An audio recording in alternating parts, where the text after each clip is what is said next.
के एक युवक जिसकी उम्र 20 वर्ष है, उसके अकाउंट में 37 अंक का अमाउंट ट्रांसफर होता है। वो कहते हैं ना कि जब ऊपर वाला देता है तो छप्पर फाड़ कर देता है।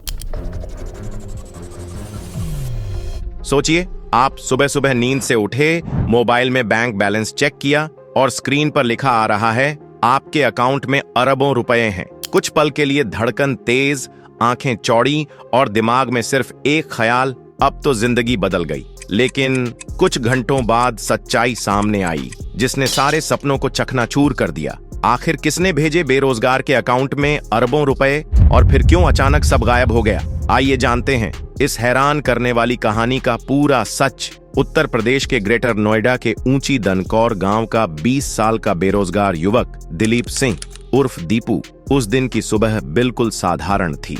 उसके माता पिता का कुछ समय पहले निधन हो चुका था और वह अपनी नानी के साथ रह रहा था। कोटक महिंद्रा बैंक में उसने 2 महीने पहले ही ऑनलाइन सेविंग्स अकाउंट खोला था, जिसमें मुश्किल से कुछ रुपये ही रहते थे।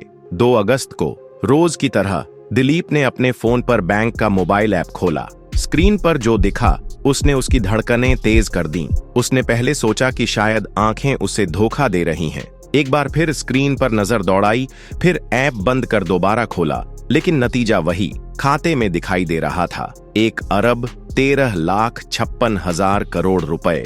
यह रकम इतनी बड़ी थी कि गिनना ही मुश्किल हो गया। दिलीप ने खुद कोशिश की, लेकिन 10 अरब के बाद हाथ खड़े कर दिए। इससे आगे की गिनती मुझे नहीं आती, ये तो मेरे सपनों से भी बड़ी रकम है। उसने गूगल पर ट्रांसलेट करने की भी कोशिश की, ताकि पता चल सके कि यह ठीक ठीक कितनी है, पर वहां से भी कोई मदद नहीं मिली। पहले तो उसे लगा कि यह कोई टेक्निकल गड़बड़ होगी, शायद बैंक का सर्वर डाउन हो गया हो या ऐप में बग आ गया हो। उसने ऐप कई बार बंद करके दोबारा खोला, पासवर्ड बदला, यहां तक कि मोबाइल रिस्टार्ट कर दिया, लेकिन रकम वहीं की वहीं रही। स्क्रीन पर शून्यों की लंबी कतार टस से मस नहीं हुई। एक पल के लिए उसके मन में आया कि कहीं सचमुच लॉटरी लग गई हो, पर इतनी रकम तो उसने फिल्मों में भी नहीं देखी थी। उसने सोचा, चलो 10,000 रुपए ट्रांसफर करने की कोशिश करता हूँ, देखते हैं असली है या नहीं। लेकिन ट्रांजैक्शन फेल हो गया और स्क्रीन पर मैसेज आया, transaction declined, please contact your bank. Dilip ने आखिरकार तय किया कि इस रहस्य को सुलझाने का सबसे सही तरीका है खुद बैंक पहुंचना।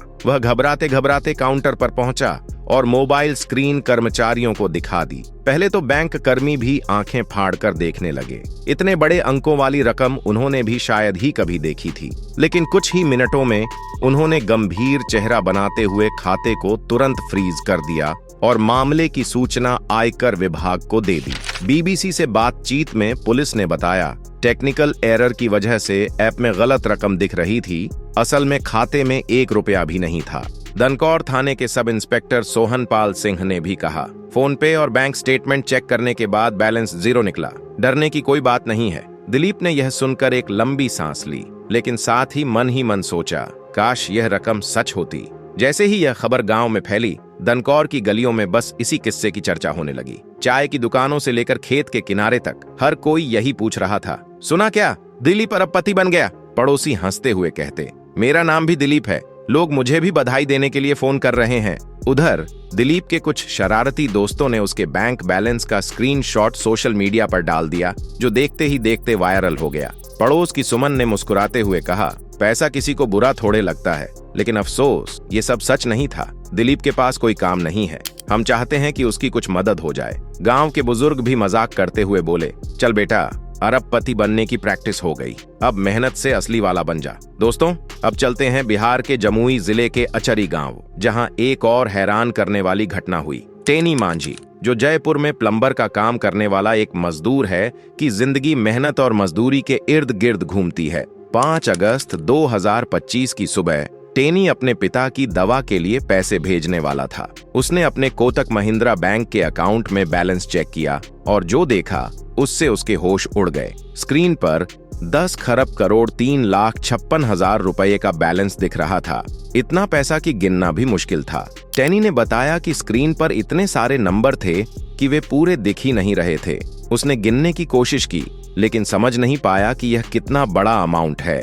उसने तुरंत अपने घर वालों को फोन किया और बताया कि उसके अकाउंट में इतने सारे पैसे आ गए हैं। यह खबर गांव में आग की तरह फैल गई और लोग टेनी के घर पहुंचने लगे। कोई कह रहा था कि यह तो चमत्कार है, तो कोई बोल रहा था कि शायद कोई स्कैम है। टेनी ने सोचा कि शायद वह इन पैसों में से कुछ निकाल ले, लेकिन जैसे ही उसने ट्रांजैक्शन की कोशिश की, बैंक ने महज 10 सेकंड में उसका अकाउंट फ्रीज कर दिया। टेनी ने बताया कि उसके अकाउंट में पहले सिर्फ 500 रुपये थे और अब वह भी नहीं निकाल पा रहा है। उसके पिता की दवा के लिए पैसे चाहिए थे। यह सुनकर हर कोई टेनी की हालत पर तरस खा रहा था। टेनी के पिता ने कहा कि यह पैसा जितना भी हो, जिसका है उसे वापस मिलना चाहिए। लेकिन टेनी की मजबूरी यह थी कि वह अपने पिता के इलाज के लिए अब पैसे नहीं जुटा पा रहा था। गांव वालों ने भी टेनी का साथ दिया और कहा कि बैंक को जल्दी इस मामले को सुलझाना चाहिए।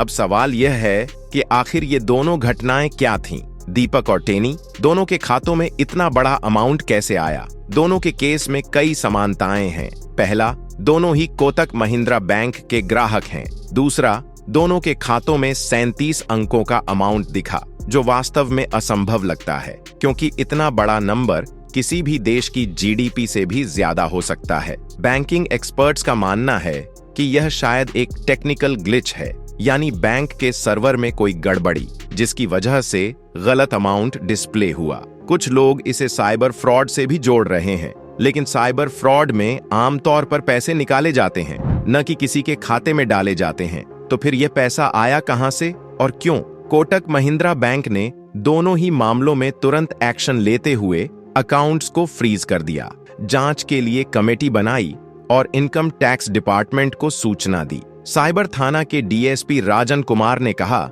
कि यह एक टेक्निकल फॉल्ट हो सकता है, लेकिन पूरी जांच के बाद ही पक्के तौर पर कुछ कहा जा सकेगा। इन दोनों घटनाओं ने सोशल मीडिया पर तहलका मचा दिया। दीपक के केस में लोग उसकी ईमानदारी की तारीफ कर रहे थे। कुछ ने लिखा कि दीपक ने जो किया वो हर कोई नहीं कर सकता। अगर इतना पैसा किसी और के खाते में आता तो शायद वह उसे निकालने की कोशिश करता। दीपक ने सही कदम उठाया, जबकि टेनी की मजबूरी ने लोगों को भावुक कर दिया। सोशल मीडिया पर खरबपति मजदूर हैशटैग ट्रेंड हुआ और बैंक से उसका अकाउंट अनफ्रीज करने की मांग हुई। संभावनाओं में टेक्निकल ग्लिच, गलत ट्रांजैक्शन या साइबर फ्रॉड शामिल हैं। हालांकि सबूत नहीं मिले, ये घटनाएं बैंकिंग सिस्टम की सुरक्षा और पारदर्शिता पर सवाल खड़ा करती हैं। अगर इतना बड़ा अमाउंट किसी के खाते में गलती से ट्रांसफर हो सकता है, तो क्या हमारे बैंकिंग सिस्टम में कोई कमी है? कोटक महिंद्रा बैंक ने अभी तक इस बारे में कोई आधिकारिक बयान नहीं दिया है, लेकिन इतना साफ है कि यह कोई छोटी मोटी गलती नहीं थी। साइबर क्राइम एक्सपर्ट्स का कहना है कि आजकल डिजिटल ट्रांजैक्शंस इतने ज्यादा हो गए हैं कि टेक्निकल ग्लिच की संभावना बढ़ गई है, लेकिन इतने बड़े स्तर का ग्लिच पहले कभी नहीं देखा गया। अगर यह एक सॉफ्टवेयर बग था तो इसे ठीक करने में कितना समय लगेगा, और अगर यह फ्रॉड था तो इसके पीछे कौन लोग हो सकते हैं? इन दोनों घटनाओं ने दीपक और टेनी की जिंदगी को पूरी तरह बदल दिया। दीपक, जो एक बेरोजगार युवक था, उसने अपनी ईमानदारी से सबका दिल जीत लिया और उसकी कहानी अब पूरे देश में मशहूर हो चुकी है। लोग कह रहे हैं कि दीपक को सरकार की तरफ से कोई इनाम मिलना चाहिए, क्योंकि उसने सही रास्ता चुना। वहीं टेनी की कहानी थोड़ी अलग है। वो एक मजदूर है जिसके पास पहले से ही बहुत कम पैसे थे, और अब अकाउंट फ्रीज होने की वजह से वो अपने पिता के इलाज के लिए पैसे भी नहीं जुटा पा रहा है, जिससे उसकी मुश्किलें और बढ़ गई हैं। टेनी की हालत ने लोगों को भावुक कर दिया और सोशल मीडिया पर मदद की मांग उठी। भारत में साइबर क्राइम और तकनीकी गड़बड़ियां नई नहीं हैं। 2024 के पहले 6 महीनों में 11,269 करोड़ का नुकसान हुआ। लेकिन दीपक और टेनी के मामले में पैसा चोरी नहीं, बल्कि गलती से खातों में आया, जिससे मामला रहस्यमय बन गया। दीपक की ईमानदारी की तारीफ हुई, जबकि टेनी की मजबूरी पर सहानुभूति जताई गई। एक्सपर्ट्स के अनुसार ऐसे मामलों में बैंक ऑफ पुलिस को तुरंत सूचना देना ही सही कदम है, जैसा दीपक ने किया। अगर आपको यह कहानी पसंद आई हो तो इसे लाइक और शेयर करें, और हमारे चैनल को सब्सक्राइब करना न भूलें, ताकि आप ऐसी ही दिलचस्प खबरें सबसे पहले देख सकें। जय हिंद।